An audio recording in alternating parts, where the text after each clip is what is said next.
nói lại.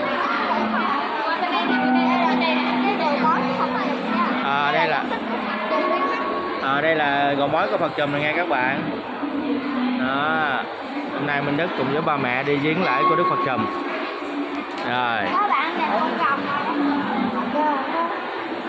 Ổng là người Khmer.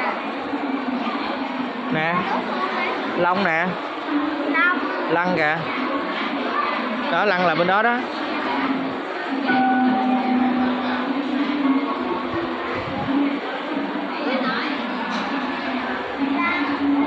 Đây là con Lăng nè.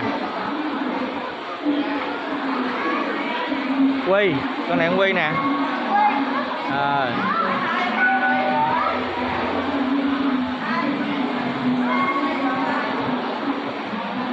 Rồi đây là Phụng. Đây là Phụng đó, chân đó nè.